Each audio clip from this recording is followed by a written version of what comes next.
क्या आप जानते हैं कि समाज में बदलाव सिर्फ एक विचार से शुरू हो सकता है? महात्मा ज्योतिराव फुले की किताब गुलामगिरी में छिपा है एक ऐसा विचार जो भारतीय समाज की जड़ें हिला सकता है। समाज में असमानता का पर्दाफाश। महात्मा ज्योतिराव फुले की गुलामगिरी कोई साधारण किताब नहीं, बल्कि एक ऐसी मशाल है जिसने सदियों से फैले अंधकार को चुनौती दी। उन्होंने उस सच्चाई को उजागर किया जिसे समाज ने या तो अनदेखा किया या जानबूझकर दबा दिया। फुले ने बताया कि भारत में जातिवाद कोई प्राकृतिक व्यवस्था नहीं, बल्कि योजनाबद्ध गुलामी है, जहां एक वर्ग ने खुद को ऊंचा और बाकी को नीचा बताने के लिए धर्म और परंपरा का इस्तेमाल किया। ब्राह्मणवादी व्यवस्था ने शोषितों से न केवल उनके अधिकार छीने, बल्कि उन्हें यह यकीन भी दिला दिया कि वे इसी लायक हैं। और यही मानसिक गुलामी फुले के अनुसार सबसे भयानक थी। वो कहते हैं, ज्ञान ही मुक्ति है, लेकिन अगर ज्ञान ही छीन लिया जाए तो गुलामी सिर्फ शरीर तक नहीं रहती, आत्मा तक समा जाती है।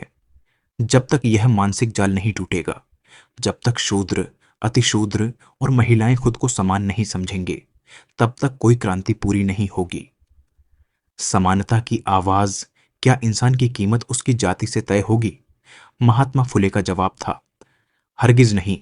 गुलामगिरी में उन्होंने समाज के उस जहर पर वार किया जो इंसानों को ऊंच नीच में बांटता है।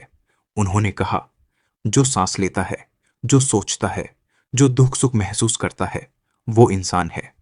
फिर उसकी जाति क्यों देखी जाए? फुले के लिए समानता कोई नारा नहीं, एक संघर्ष था। एक ऐसी लड़ाई जो हर उस बच्चे के लिए थी जिसे स्कूल में घुसने नहीं दिया गया, हर उस औरत के लिए थी जिसे पढ़ने से रोका गया, और हर उस इंसान के लिए थी जिसे मंदिर में जाने से मना किया गया। सभी इंसान समान हैं, यही था फुले का दर्शन, और यही थी उनकी क्रांति। उनका विश्वास था, अगर शिक्षा सबको मिले, अगर सोचने की आजादी सबके पास हो, तो यही समाज बदल सकता है। जातिवाद के खिलाफ संघर्ष। जातिवाद भारत की सबसे पुरानी और सबसे घातक बीमारी। महात्मा फुले ने इसे सिर्फ सामाजिक अन्याय नहीं, बल्कि मानसिक गुलामी का जड़ बताया। उन्होंने कहा, जब इंसान को उसकी जाति के आधार पर नीचा दिखाया जाए, तो सिर्फ उसका शरीर नहीं, उसका आत्मविश्वास भी कैद हो जाता है। गुलामगिरी में फुले ने यह सीधा सवाल उठाया, किस अधिकार से तुम किसी को नीच कहते हो? क्यों कोई सिर्फ जन्म के आधार पर शूद्र बना दिया जाता है? वो चुप नहीं रहे। उन्होंने उस समय के धर्म गुरुओं, पुरोहितों और सत्ता में बैठे लोगों को चुनौती दी, जो धर्म के नाम पर भेदभाव को पवित्र बना रहे थे। उनके लिए जातिवाद एक पाखंड था, एक सड़ी हुई परंपरा, जिसे जड़ से खत्म करना ही समाज की सबसे बड़ी जरूरत थी। फुले की आवाज एक सवाल बनकर गूंजी, अगर भगवान ने सबको बनाया है, तो फिर तुम कौन होते हो उन्हें बांटने वाले? शिक्षा की शक्ति। अगर आप किसी को सदा के लिए गुलाम बनाना चाहते हैं, तो उसे शिक्षा से दूर रखो। महात्मा फुले ने यही सच सबसे पहले पहचाना। उनका मानना था कि शिक्षा ही वो हथियार है जिससे समाज की जंजीरें टूट सकती हैं, जाति की, लिंग की और शोषण की। लेकिन फुले सिर्फ पुरुषों के लिए शिक्षा की बात नहीं करते थे। वो कहते थे, अगर एक पुरुष शिक्षित होता है तो सिर्फ एक व्यक्ति शिक्षित होता है, लेकिन अगर एक महिला शिक्षित होती है तो पूरा परिवार जागता है। इसी सोच के साथ फुले और सावित्रीबाई फुले ने भारत के पहले महिला विद्यालय की स्थापना की। वो स्कूल जहां दलित, पिछड़े और महिलाएं पढ़ सकती थीं, उन दरवाजों को पहली बार खोला गया जो सदियों से बंद थे।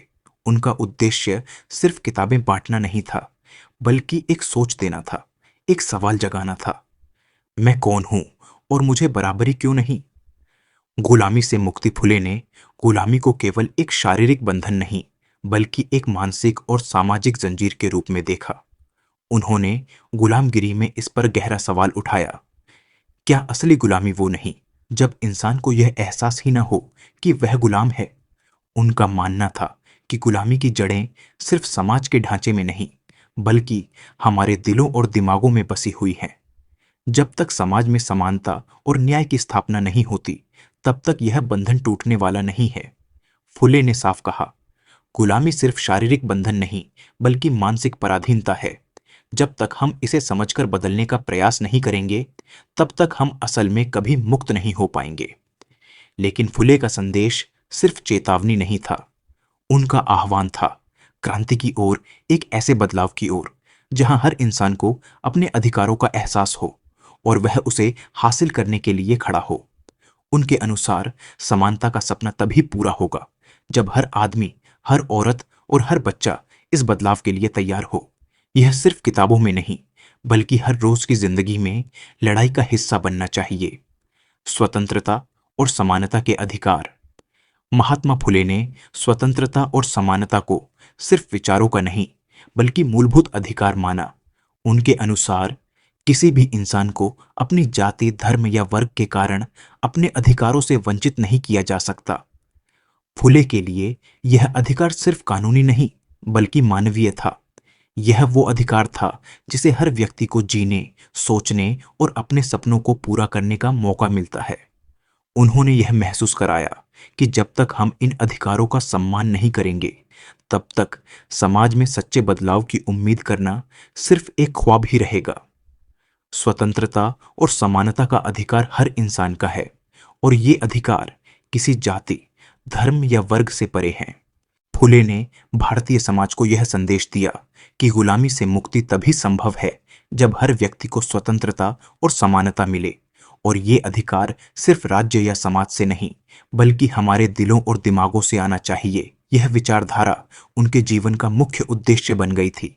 उनके लिए यह सिर्फ एक सिद्धांत नहीं था, बल्कि एक लक्ष्य था जिसे उन्होंने हासिल करने के लिए पूरी जिंदगी समर्पित कर दी। अंतिम विचार। गुलामगिरी सिर्फ एक किताब नहीं, बल्कि एक आंदोलन है। यह किताब महात्मा फुले के सपने और संघर्ष की गवाही है। वह सपना जिसमें भारत के हर इंसान को समानता, स्वतंत्रता और सम्मान मिले। फुले ने हमें यह समझाया कि गुलामी और जातिवाद केवल सामाजिक ढांचे का हिस्सा नहीं है, बल्कि ये हमारी मानसिकता का भी हिस्सा बन चुके हैं।